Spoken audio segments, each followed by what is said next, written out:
Student good morning, welcome back. आप लोग देखें प्रश्नावली 4.3 द्विघात समीकरण। इसमें हमने आपको फर्स्ट क्वेश्चन सेकंड ये सब बता दिए था, लेकिन आज थर्ड से आगे हम बताएंगे। और इसमें एक टॉपिक और बताया है, मूलों की प्रकृति। ठीक है ना। तो अब देखें कैसे क्वेश्चन लिखा है, आपके सामने लिखा है निम्नलिखित समीकरण के मूल ज्ञात कीजिए। एक क्वेश्चन नंबर तीसरे का दूसरा है 1/ax plus 4 minus 1/x minus 7 equal to 11/30। 11/30 देखिए, बहुत इंपॉर्टेंट क्वेश्चन है। ये बोर्ड 2019 का क्वेश्चन है। ये बोर्ड 2019 का ये क्वेश्चन है। देखिए यहाँ पर ये इक्वेशन दिया हुआ है, इसको आपको सॉल्व करना है। साधारण सा फ्रैक्शन का क्वेश्चन है। कैसे इसका एलसीएम क्या होगा? एलसीएम देखिए ax प्लस 4 और दूसरे में होगा x माइनस 7। अब देखिए क्या करते हैं, इससे इसे डिवाइड कर देते तो ये बचेगा, या कुछ नहीं तो यहाँ इसका मल्टीप्लाई, यहाँ इसका मल्टीप्लाई, तो होगा x माइनस 7 एक ब्रैकेट में minus ax plus 4 equal to 11/30। अब देखिए इसमें हम क्या करेंगे, ब्रैकेट ओपन कर देंगे तो x minus 7 minus ax minus 4 upon इसका मल्टीप्लाई करें ax square minus 7ax plus 4ax minus 28 equal to 11/30 हो गया। ये देखिए x से x कैंसिल हो गया। यहाँ होगा क्या, माइनस 11 अपॉन ax स्क्वायर, ये 7x में से 4x घटा देंगे, minus 3x minus 28 equal to 11/30। ये देखिए 11 से 11 कैंसिल हो गया, लेकिन यहाँ बचेगा क्या, -1 बचेगा। ठीक है, तो इसमें क्रॉस मल्टीप्लिकेशन कर दें। अब जो बचा है उसको लिख लिया, -1 upon ax square minus 3x minus 28 equal to 1/30। अब इसका क्रॉस मल्टीप्लिकेशन कर दें। देखिए क्रॉस मल्टीप्लिकेशन इसका कैसे होगा, इसमें 1 से मल्टीप्लाई करेंगे तो यही होगा, ax square minus 3x minus 28 equal to, यहाँ देखिए -1 में 30 का गुणा करेंगे तो -30 होगा। इसको इधर पक्षांतर कर दें, ax square minus 3x minus 28 plus 30 equal to 0। ax square minus 3x, अब देखिए 30 में से 28 घटा देंगे तो बचेगा क्या, +2 बचेगा इक्वल टू 0। ये इसका क्या करना है, इसको हम श्रीधराचार्य के फार्मूले से भी आप फैक्टर कर सकते हैं, उसका मान निकाल सकते हैं यस का। ये आया, आप फैक्टर कर लीजिए तब भी आ जाएगा। देखिए यहाँ लिखा है 3x, यहाँ 2 है, ये -3x है तो -2x माइनस x जोड़ेंगे तो -3x, और दोनों में मल्टीप्लाई कर देंगे तो होगा 1 होगा। ax square minus 2x minus x plus 2 equal to 0। x common ले लिया तो बचेगा क्या, x माइनस 2, यहाँ -1 कॉमन है तो x माइनस 2 इक्वल टू 0। अब देखिए x माइनस 2, यहाँ से दोनों कॉमन हो गया तो बचा क्या, x माइनस 1 इक्वल टू 0 हो गया। अब देखिए x माइनस 2 इक्वल टू 0, तो x इक्वल टू क्या हुआ, 2 हो गया। और यहाँ पर होगा x माइनस 1 इक्वल टू 0, तो x इक्वल टू 1 हो गया।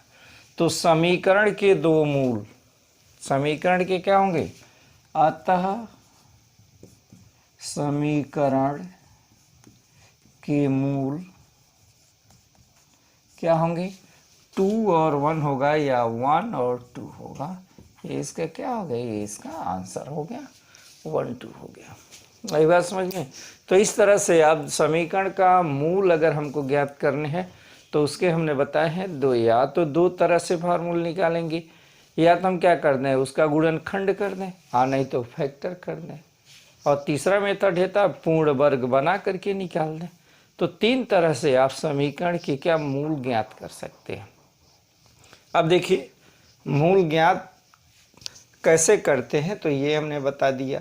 अब मूल कितने होते हैं, एक्स स्क्वायर है, अगर घात उसका 2 है तो उसके मूल 2 होंगे, अगर घात 1 है तो मूल 1 होंगे, अगर घात 3 है, पावर 3 में क्यूबिक इक्वेशन है तो उसका मूल 3 होगा। ठीक है ना। अगर बाई क्वाड्रेटिक है, चतुर्थ घात है, तो उसके मूल 4 होंगे। यानी जो इक्वेशन दिया हुआ है उस पे घात पे डिपेंड करता है कि उसके मूल कितने होंगे। जैसे यहाँ देखिए एक्स स्क्वायर के 2, एक्स क्यूब के 3, एक्स पे पावर 4 के 4 होंगे, एक्स पे पावर 5 के 5 मान होंगे। ठीक है ना। तो इस तरह से आप इसको कॉपी कर लीजिए, बड़ा अच्छा क्वेश्चन है। फोर्थ देखें, लिखा है 3 वर्ष पूर्व रहमान की आयु वर्षों में का व्युत्क्रम और अब से 5 वर्ष पश्चात आयु का व्युत्क्रम का योग 1/3 है, तो उसकी वर्तमान आयु ज्ञात कीजिए। ठीक है ना। तो देखिए मान लिया कि रहमान की वर्तमान आयु x वर्ष है, तो 3 वर्ष पूर्व रहमान की आयु कितने हो जाएगी, होगा x-3, तथा 5 वर्ष पश्चात रहमान की आयु कितनी हो जाएगी, x+5 हो जाएगी। दोनों का व्युत्क्रम ले लेंगे और उसका आयु का योग, व्युत्क्रमों का योग कितना होगा, 1/3 है, तो उसकी वर्तमान आयु ज्ञात कीजिए। तो सबसे पहले हम क्या लिखेंगे, माना कि रहमान की वर्तमान आयु इक्वल टू x वर्ष, क्योंकि यह देखिए वर्षों में दिया हुआ है। 3 वर्ष पूर्व रहमान की आयु, 3 वर्ष पहले, यानी कि आज अगर x है तो 3 वर्ष पहले तो x-3 कर देंगे, x-3 ये हो गया वर्ष हो गया। फिर कह रहा है 5 वर्ष पश्चात रहमान की आयु, 5 वर्ष पश्चात रहमान की, ये 3 वर्ष पूर्व है और 5 वर्ष पश्चात है, तो कह रहा है इसके व्युत्क्रम का आयु का योग 1/3 है। तो लिख लेंगे प्रश्नानुसार 1/x-3 plus 1/x+5 equal to कितना है, 1/3 है। अब इसका हम एलसीएम ले लें, एलसीएम लेंगे तो x-3 और दूसरे ब्रैकेट में क्या होगा, x+5 हो गया, इक्वल टू 1/3 होगा। अब इसका मल्टीप्लाई यहाँ कर देंगे तो x+5, ये देखिए x-3, x ऐड करेंगे तो होगा 2x, 5 में से 3 घटा लिया 2 होगा, अपॉन इसका मल्टीप्लाई कर लें ax² plus 5x minus 3x minus 5×15 equal to 1/3 हो गया। ठीक है ना। अब यहाँ देखें, अब x² इसमें 3 से मल्टीप्लाई कर देंगे, इसमें 1 से मल्टीप्लाई करेंगे, तो होगा क्या, ax² और देखिए 5x में से 3x घटा देंगे तो 2x होगा, माइनस 15 बराबर, यहाँ इसमें मल्टीप्लाई करेंगे 3 से तो 2x माइनस 2x, ये देखिए 2x प्लस 2 होगा, 5 में से 3 घटाएंगे तो प्लस 2 होगा, ax² plus 2x minus 15 equal to, ये हुआ 6x और प्लस 6 हो गया। अब सबको एक तरफ कर दें, इधर कर देंगे तो एक्स स्क्वायर, यहाँ देखिए plus 2x minus 6x minus 15 minus 6 equal to 0। X square, यहाँ देखिए 12, यहाँ क्या है 6x में से 2x माइनस कर देंगे माइनस 4x, और ये होगा 15 6 21 माइनस 21 इक्वल टू 0। अब देखिए 7 त्रिक 21, 7 में से 3 घटा लेंगे तो 4 बचेगा। तो कितना लिखेंगे यहाँ x common, x square minus 7x plus 3x। देखिए 7x माइनस है, ये प्लस है, इसमें से माइनस करें तो यहाँ 4x बचेगा माइनस 21 इक्वल टू 0। अब इसमें से कॉमन क्या है, इसमें से x कॉमन है तो x माइनस 7 हो गया। ठीक है, यहाँ प्लस 3 कॉमन है तो x माइनस 7 इक्वल टू 0। अब देखिए आगे, देखिए x माइनस 7 यहाँ भी है, x माइनस 7 है, कॉमन ले लो x माइनस 7, और दूसरे ब्रैकेट में होगा x, यहाँ से बचा है प्लस 3, तो x प्लस 3 इक्वल टू 0। तो x minus 7 equal to 0, x plus 3 equal to 0, तो x इक्वल टू यहाँ से 7 होगा, x इक्वल टू माइनस 3। इसको हम नहीं माने, ये अमान्य है, तो x इक्वल टू 7। x को माना क्या है, रहमान की वर्तमान आयु कितना होगा, x है और x की वैल्यू 7 है। तो लिखेंगे अतः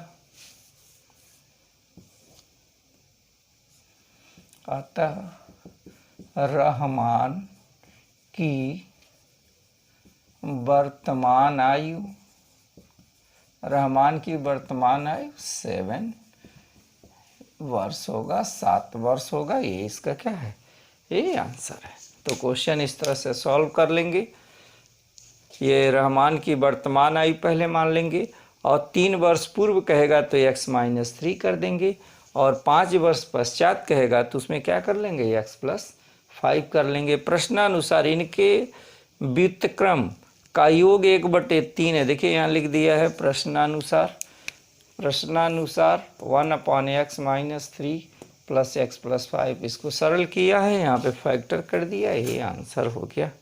ओके स्टूडेंट, कॉपी कर लें इसको। क्वेश्चन नंबर 6 है। क्वेश्चन नंबर 6 क्या कह रहा है, एक आयताकार खेत का विकर्ण उसकी छोटी भुजा से 60 मीटर लंबा है। ये विकर्ण है, आयताकार खेत है। जैसे देखिए इस तरह से एक आयताकार खेत है, यह A B C और D है, तो ये इसका क्या है, विकर्ण है। अगर दिया है और बड़ी भुजा छोटी भुजा से 30 मीटर अधिक है, तो खेत की भुजाएं ज्ञात कीजिए। सॉल्यूशन देखें, माना कि आयताकार खेत की चौड़ाई, खेत की चौड़ाई बराबर x मीटर। देखिए ये इसकी, ये क्या है, ये लंबाई है, और ये क्या है, इसकी चौड़ाई है। चौड़ाई को x मान लिया, ठीक है ना। चौड़ाई को आप x मान लें तो लंबाई कितना हो जाएगा, यहाँ देखिए लंबाई दिख रहा है, छोटी भुजा से 30 मीटर अधिक है, तो ये हुआ x प्लस 30 हो जाएगा। और इसके विकर्ण कितना है, 60 मीटर लंबा है, तो x प्लस ये होगा 60, ये सब मीटर में होगा, ये मीटर में है, ये मीटर में है, ठीक है ना। तो माना कि आयताकार खेत की चौड़ाई, मतलब ये चौड़ाई मतलब क्या हुआ, ये छोटी भुजा, ब्रैकेट में लिख लीजिए ना हो तो, छोटी भुजा इक्वल टू x हो गया, ठीक है ना। तो इसकी लंबाई क्या हो जाएगी, आयताकार खेत की लंबाई लंबाई इक्वल टू होगा एक्स प्लस 30 हो गया। अब इसके विकर्ण आयताकार खेत का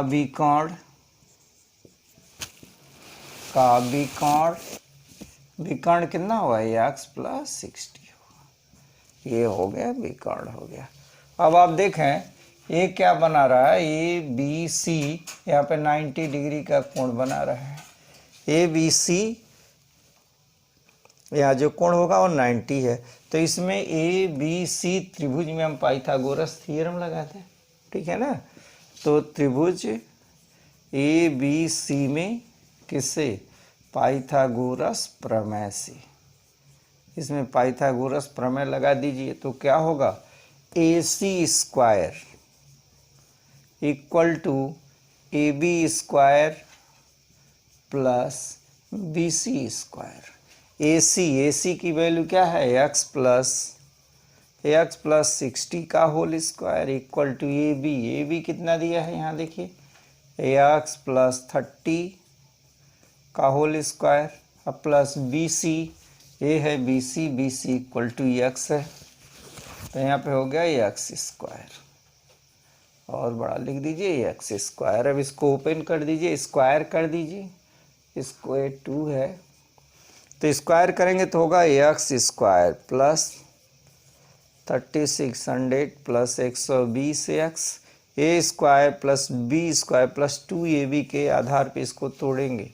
इसी तरह इसको भी तोड़ देंगे, x square plus 900 plus 60x, 2ab है तो ये 60 है, 60 दूना ये 30 है, 30 दूना 60x, अब प्लस ए एक्स स्क्वायर, इस एक्स स्क्वायर से यह एक्स स्क्वायर कैंसिल हो गया, ठीक है। अब देखिए कैंसिल हो गया तो बचा जो है यहाँ पे एक्स स्क्वायर बचा हुआ है, ये सब को हम उधर पक्षांतर कर दें तो होगा क्या, एक्स स्क्वायर होगा। और यहाँ देखिए 60x माइनस 120x, देखिए यहाँ पे से कितना बचा हुआ है, यहाँ पे 60 है अपनी जगह पे है, इसको जब उधर करेंगे तो माइनस हो जाएगा। फिर कितना दिया है, यहाँ देखिए लिख रहा है ये 900 लिखा है और 360 इसमें से यहाँ plus 900 minus 3600 equal to 0, minus 3600 हो गया। अब यहाँ लिख देंगे 0 लिख दिया, एक्स स्क्वायर माइनस 60x, ये देखिए 3600 में 900 घटाएंगे तो माइनस 2700 होगा, 2700 इक्वल टू 0। अब ये 60 है और ये 2700 है तो जानते हैं 9 तरीके 27 होगा 90 गुणे 30, 90 गुणे 30 कर देंगे और 90 में से 30 घटा देंगे तो क्या बचेगा, 60 बचेगा। तो लिखेंगे x square minus 90x plus 30x, देखिए 90 में से 30 घटेगा 60 बचेगा, माइनस ये 2700, इसमें से कॉमन क्या है, इसमें से कॉमन है x, तो यहाँ बचेगा x माइनस 90 प्लस यहाँ 30 हो गया कॉमन, 30 कॉमन होगा तो यहाँ से देखिए x हो जाएगा, अब माइनस 90 इक्वल टू 0 हो गया, ठीक है। अब देखिए x माइनस 90 x माइनस 90 दोनों में है तो लिख देंगे x माइनस 90, दूसरे ब्रैकेट में होगा x प्लस 30 इक्वल टू 0, ठीक है ना। तो इसको जब हम x बराबर रखेंगे माइनस 30 हो जाएगा और यहाँ x minus 90 equal to x minus 90 equal to 0, x equal to 90, देखिए एक्स का मान आ गया, एक्स का मान कितना हो गया, यहाँ पे 90 आ गया, ठीक है। दूसरा लिखेंगे x plus 30 equal to 0, x equal to minus 30 लिख देंगे अमान्य, ये मान्य नहीं है, माइनस में दिया हुआ है, ठीक है ना। तो इसमें हमने क्या माना है, देखिए माना कि छोटी भुजा खेत की चौड़ाई बराबर x, तो x की जगह पे कितना हो गया, x की जगह पे हो जाएगा 90 मीटर, ठीक है। आयताकार खेत की चौड़ाई या ब्रैकेट में छोटी भुजा, देखिए आयत में सबसे छोटी भुजा चौड़ाई ही होती है, इक्वल टू 90 मीटर हो गया। आयताकार खेत की लंबाई देखिए कितना लिखे हैं यहाँ पे, देखिए लंबाई है x प्लस 30, तो हो गया x का मान 90 plus 30 equal to 120 metre, 120 metre हो गया। यही हमको लंबाई और चौड़ाई ज्ञात करना था। इसकी भुजाएं पूछ रहा था क्वेश्चन में कि इसकी भुजाएं क्या होंगी। ठीक है, तो इस तरह से आप चाहे तो इसका विकर्ण भी निकाल सकते हैं। आयताकार खेत का विकर्ण, देखिए आयताकार खेत का विकर्ण क्या हो गया, x प्लस 60, तो x प्लस 60, तो x की वैल्यू है 90 प्लस 60 इक्वल टू 150 मीटर। लेकिन उसमें हमको सिर्फ एक ही चीज़ हमको पूछ रहा है, जो बताया है लंबाई और चौड़ाई पूछ रहा है इसमें। तो इस तरह से आप एक्सरसाइज इसको करेंगे, कहीं भी दिक्कत होता है तो आप पूछ लेंगे। ठीक है ना। अब है आगे हमको बताना है मूलों की प्रकृति। ठीक है, तो मूलों की प्रकृति देखिए दूसरा हेडिंग है। तो अगला जो टॉपिक हमको बताना है द्विघात समीकरण का, ये लास्ट टॉपिक है, मूलों की प्रकृति। तो मूलों की प्रकृति में द्विघात समीकरण लिखा है ax स्क्वायर bx प्लस सी। इसमें मूलों की प्रकृति में हम क्या देखते हैं, जैसे देखिए समीकरण का हल जब हम करते हैं तो x equal to minus b plus minus B square minus 4ac upon 2a under root में ये आता है। तो हम बताएं इसके दो मूल होते हैं, पहला मूल ये अल्फ़ा होता है, दूसरा बीटा होता है। तो जब हम प्लस के साथ लेते हैं तो ये अल्फ़ा लिखते हैं और माइनस के साथ लिखते हैं तो बीटा। x equal to minus b plus B square minus 4ac under root upon 2a, ये है अल्फ़ा मान लिया। दूसरा क्या मान लेते हैं, अगर बीटा मान लें तो minus B square minus 4ac under root upon क्या, अपान 2a होता है। ठीक, ये चीज़ तो हम जानते हैं समीकरण के दो मूल हैं। इन मूलों का नेचर किस पे डिपेंड करता है, तो ये मूलों का नेचर ये विविधकर इसको बोलते हैं, डिस्क्रिमिनेंट बोलते हैं, बी स्क्वायर माइनस 4ac इस पर डिपेंड करता है। आई बात समझ में। तो लिखेंगे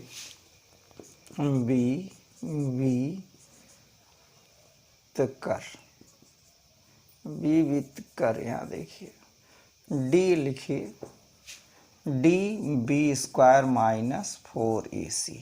अब ये डी है, इसी को हम क्या कहते हैं, इसी को बोलते हैं डिस्क्रिमिनेंट कहते हैं, विविधकर, ये डी तो इसी पे हमको डिपेंड करना है, इसी पर। अब कोई भी संख्या, कोई भी लिखा है डी लिखा है, तो डी का मान या तो 0 से बड़ा होगा, नहीं तो डी का मान 0 होगा, इक्वल टू 0 होगा, और नहीं तो डी का मान लेस देन 0 होगा। ये तीन वैल्यू आएगी। आई बात समझिए। तो विविधकर डी की वैल्यू क्या होगी, ये बी स्क्वायर माइनस 4ac, इसका मान पॉजिटिव होगा, नहीं तो इसका मान 0 होगा, और नहीं तो इसका मान क्या होगा, नेगेटिव होगा। तीसरा कुछ नहीं होगा। तो यहाँ देखिए हमने लिखा है द्विघात समीकरण ax square bx plus c equal to 0। दो भिन्न भिन्न मूल क्या होंगे, वास्तविक होंगे, अगर इसका मान यहाँ बी स्क्वायर माइनस 4ac का मान क्या हो, 0 से बड़ा हो, यानी पॉजिटिव क्वांटिटी मिलती है, जैसे 5 मिला, 7 मिला, 9 मिला, 12 मिला, इस तरह से मिलेंगे। तो दो भिन्न भिन्न वास्तविक मूल मिलते हैं। ठीक है ना। यदि b square minus 4ac greater than 0, ये चीज़ आपको याद रखना है। दूसरा है दोनों मूल दोनों बराबर और वास्तविक मूल होंगे अगर बी स्क्वायर माइनस 4ac की वैल्यू क्या आ जाए, 0 आ जाए। ठीक। और तीसरा कंडीशन है अगर बी स्क्वायर माइनस 4ac की वैल्यू निगेटिव आएगी तो मूल अधिकल्पित होंगे, कोई वास्तविक मूल नहीं होगा। यानी मूल क्या होंगे, अधिकल्पित होंगे, अधिकल्पित अधिकल्पित मूल होंगे, या इसी को बोलते हैं इमेजिनरी मूल मिलेंगे। आई बात समझ में। तो मूलों की प्रकृति में आपका एक्सरसाइज जो दिया हुआ है वो एक्सरसाइज अगला है 4.4 दिया हुआ है। ठीक है ना। तो मूलों की प्रकृति किस पे डिपेंड करेगी, विविधकर पे करेगी।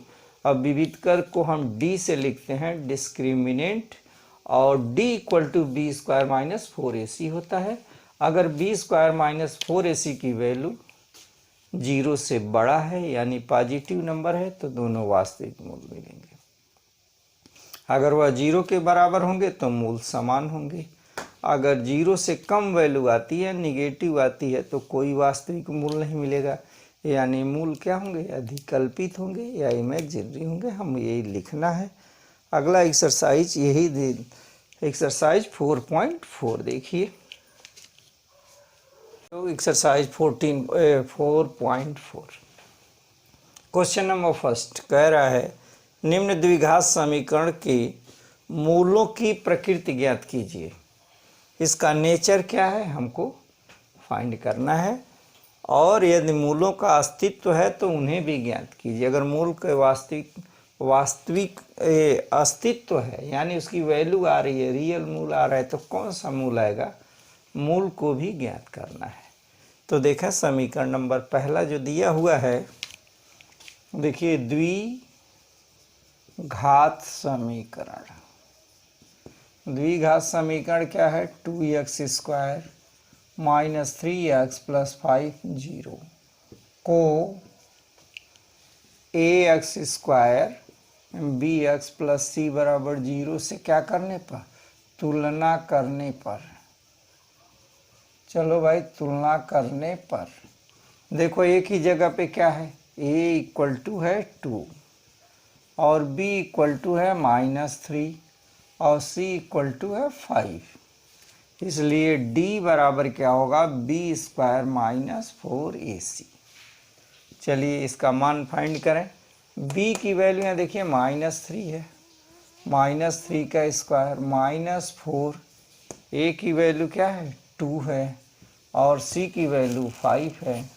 तो 3 का स्क्वायर -3 का स्क्वायर करेंगे तो 9 होगा, माइनस a होगा a 4 दूना 8, 8 पचे 40 हो गया, 40 हो गया, घटाएंगे तो -30 आएगा। यानी इसके मूल क्या होंगे, कोई वास्तविक मूल नहीं होगा, यानी मूल क्या होंगे, अधिकल्पित होंगे। तो लिखेंगे क्या, कोई वास्तविक मूल नहीं होंगे। यानी मूल क्या होंगे, कोई वास्तविक मूल नहीं है तो मूल अधिकल्पित होंगे। अतः द्विघात समीकरण के मूल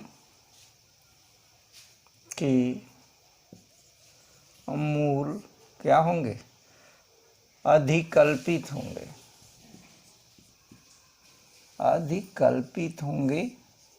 या इमेजिनरी होंगे। समझ में बात आ गई। अब देखिए इसी तरह से हम किसको सॉल्व करेंगे, दूसरे को करेंगे।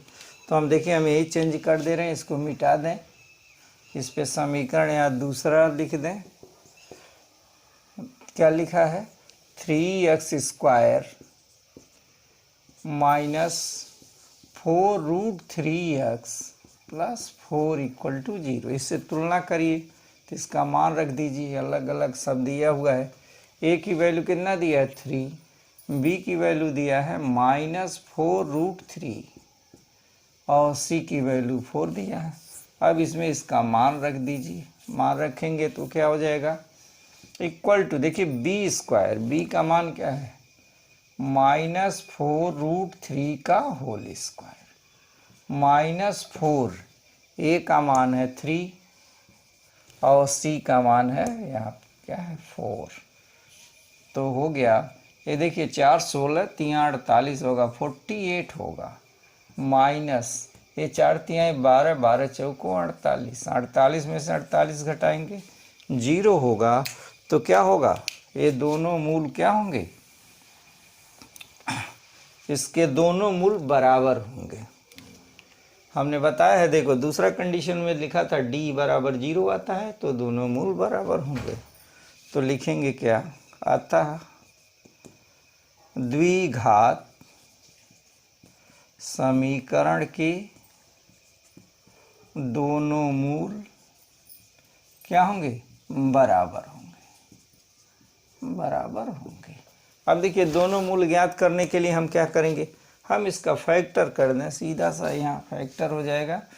यहाँ 3x² -4√3x और प्लस क्या है, +4 = 0। आप इसको श्रीधराचार्य की विधि से सॉल्व कर सकते हैं। श्रीधराचार्य की विधि से अगर हल करें, देखिए a का मान, b का मान, c का मान सब दिया है। तो x = -b + -b² -4ac √2a = -b की वैल्यू रख दीजिए। -b की वैल्यू देखिए 4√3 है, माइनस है तो हो जाएगा 4√3 प्लस माइनस, ये 4√3 का वर्ग करेंगे तो कितना होगा, यहाँ देखिए ये वैल्यू आई है ना, कितना ये हुआ 48 और माइनस इसका भी वैल्यू देखिए, ये विविध कर है ना, 8d है 48 - 48 अंडर रूट में हो गया अपॉन 2 इंटू ए की वैल्यू क्या है, ए की वैल्यू यहाँ 3 है, 3 लिख दीजिए।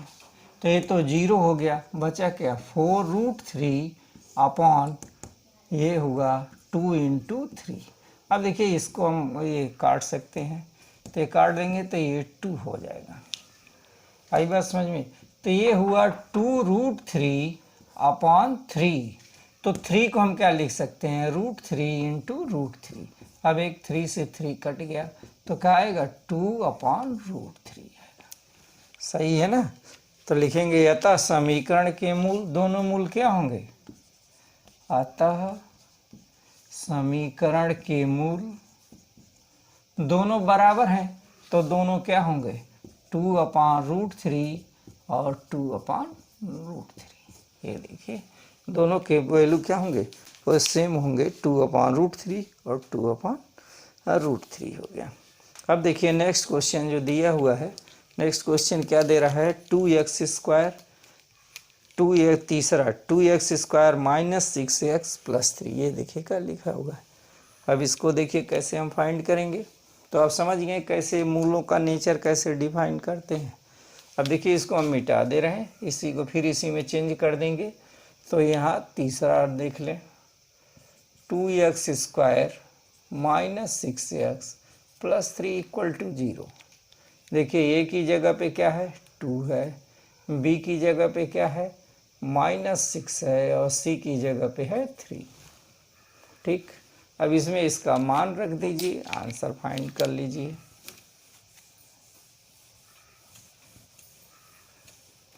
हाँ देखिए b² -6 का स्क्वायर -4 ac 2 × 3।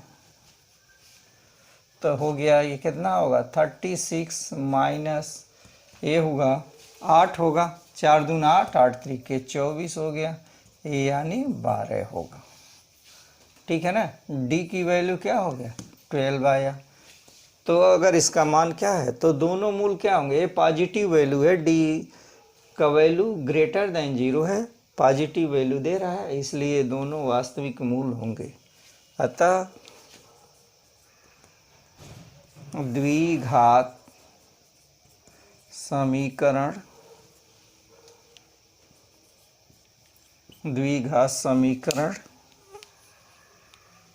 के दोनों मूल क्या होंगे, वास्तविक होंगे, वास्तविक होंगे। अब देखिए दोनों मूल ज्ञात करने के लिए इसको क्या कर लें, हम फैक्टर कर दें। ये 3 दूना 6 होगा, -6 है। तो देखिए द्विघात समीकरण से हम कैसे इसका सिद्ध करते हैं।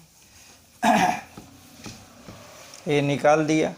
अब विविध श्रीधराचार्य के फार्मूले से आप निकाल दें x equal to -b plus -b square -4ac under root upon 2a equal to, देखिए b की वैल्यू कितना दिया, -6, तो यहाँ हो जाएगा +6 हो गया, +6 हो गया, प्लस -6 का ये देखिए अंडर रूट 12 आया है, यहाँ देख रहे हैं 12 आया है, इस डी स्क्वायर ही ने निकाला है, b स्क्वायर -4ac 12, आप यहाँ अंडर रूट 12 लिख सकते हैं अपॉन 2 इंटू a का मान यहाँ 2 है। अब देखो 4 तिहाई 12 होता है, a हुआ 6 प्लस -4 इंटू 3 अंडर रूट में अपॉन 2 इंटू 2, ये देखिए 4 तिहाई 12, तो ये यह 6 प्लस -2 रूट 3 अपॉन 2, इसमें से 2 कॉमन ले लें, 2 कॉमन ले लेंगे तो यहाँ होगा 3 प्लस रूट 3 अपॉन कितना, अपॉन 2 इंटू 2 है, 2 बार लिखा है ना, 2 इंटू 2 देखिए 2 है, एक 2 से 2 कट गया, तो होगा क्या 3 प्लस रूट 3 अपॉन 2। तो इसके 2 मूल होंगे, एक बार प्लस वाला ले लेंगे, दूसरे बार माइनस वाला लेंगे, अतः यहाँ देख लीजिए, अतः द्विघात समीकरण की मूल 3 प्लस रूट 3/2 और दूसरा होगा 3 माइनस रूट 3 अपॉन 2, इसके क्या होंगे, ये आंसर हो गए। तो आप समझ गए होंगे कि इस तरह से क्वेश्चन, हम मूलों की प्रकृति के क्वेश्चन हम कैसे करते हैं। अब इसके बाद से दूसरा क्वेश्चन देखिए, बीच में लिखा है कि द्विघात समीकरण में, क्वेश्चन नंबर दूसरा देखिए एक्सरसाइज 4.4 का, निम्न प्रत्येक द्विघात समीकरण k का ऐसा मान ज्ञात कीजिए कि उसके दोनों मूल बराबर हैं। दोनों मूल अगर बराबर हैं तो क्या लिखते हैं, d बराबर 0 या b square -4ac equal to 0 लिखेंगे। हम जानते हैं कि यदि द्विघात समीकरण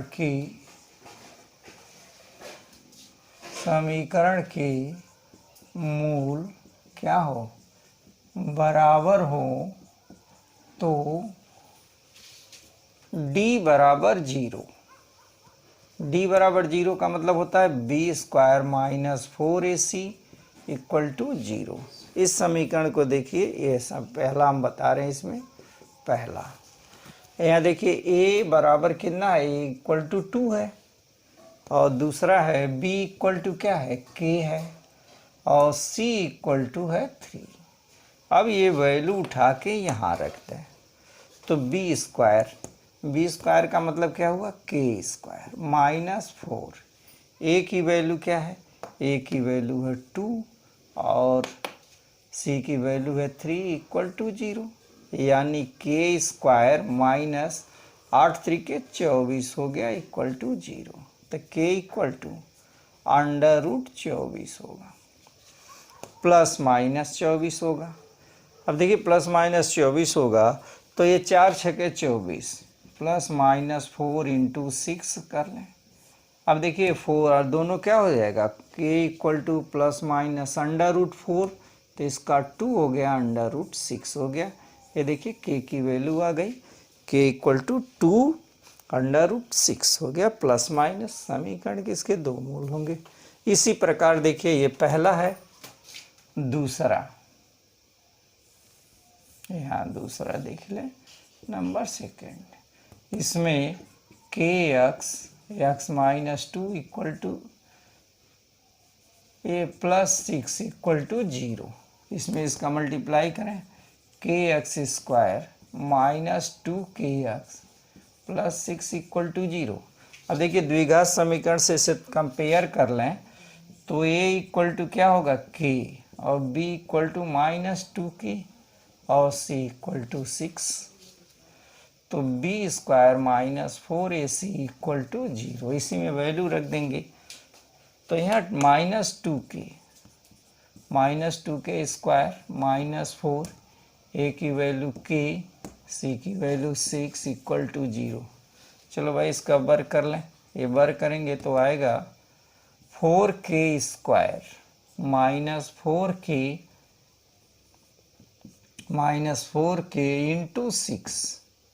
इंटू 6 इक्वल टू 0। अब देखिए यहाँ से 4k कॉमन ले लें, 4k कॉमन ले लेंगे तो यहाँ बचेगा k और माइनस 6 इक्वल टू 0। तो k इक्वल टू क्या हो गया, यहाँ 4k इक्वल टू 0 तो k इक्वल टू 0 हो गया, k माइनस 6 इक्वल टू 0 तो k इक्वल टू 6 हो गया। तो k के मान आएंगे 0 और 6 आएंगे, इसके पहले k का मान जो दिया हुआ है। इस तरह से द्विघात समीकरण अब हम यही क्लोज करते हैं, जितना बताया गया है आप उतना पढ़ें। Okay student, thank you.